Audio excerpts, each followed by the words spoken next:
cannas and irises outlining the porch railing in a profusion of red, purple, and yellow blossoms. The rickety wooden swing that protested its use with an awful reek, reek, reek, reek sound. At least it used to.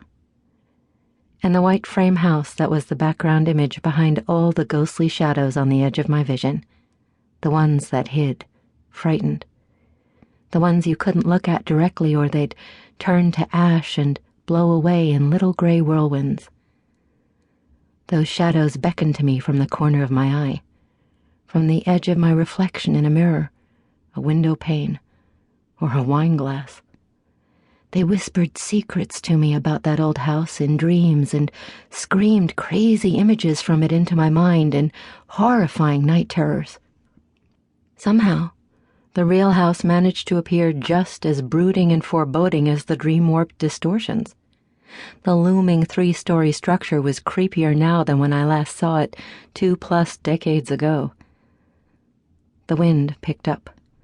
The fine grit no longer rained out of the sky, it came at me horizontally.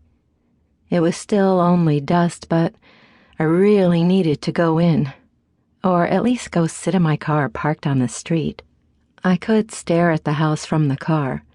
I didn't have to stand in the front yard in a sandstorm like some kind of nutcase, and that's what the neighbors would think.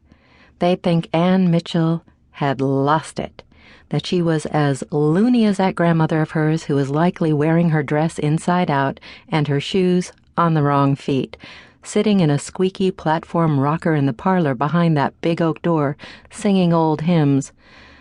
There's a long old trail a-winding to the land beyond the sea, in her husky, off-key voice. And they'd be right.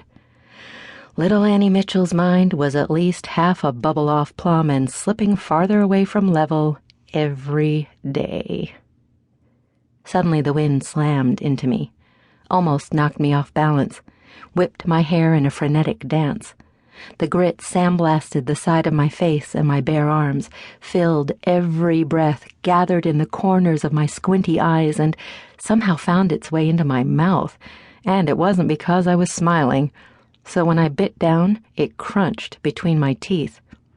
Every branch of the willow tree lashed out like a cat-o'-nine-tails, and the hanging pots of blue pansies on the porch swayed back and forth, straining at the thin wires that affixed them to S-hooks in the ceiling. The tall, skinny juniper trees next to the street cavorted like the blow-up tube figures you see in front of car dealerships in grand openings. I stood firm, though, held my ground. Maybe the sandstorm itself will help shake the memories loose. Oh, not all of them. I'm not ready for the whole herd. Just some. A few. Okay, one. Just one memory.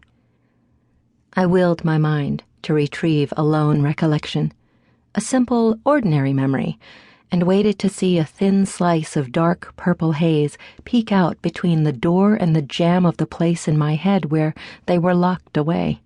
A tiny opening just big enough for one little memory to escape. Other people have vast stores of childhood memories. They can recall the time their father got up barefoot in the middle of the night and stepped on one of the jacks they left on the hardwood floor. How he danced around on one foot, hollering so loud Mama was afraid the neighbors would think there was an axe murderer in the house.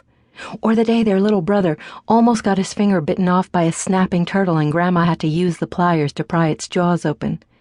Or the yellow-eyed mutt that got old and ripped out hellacious doggy farts, but the whole family loved him so much they pretended it wasn't happening, even when the stink got so bad they had to open all the windows and turn on the fan. I had memories like that, too. The difference was, they weren't mine. They belonged to somebody else. My earliest memory wasn't the heart-warming, Christmas morning basset hound puppy image I described whenever somebody asked, "What's the first thing you remember?" A little girl with freckles I sat beside once on a bus told me that one, and I snatched it up like a card shark palming an ace. I needed a charmingly innocuous recollection.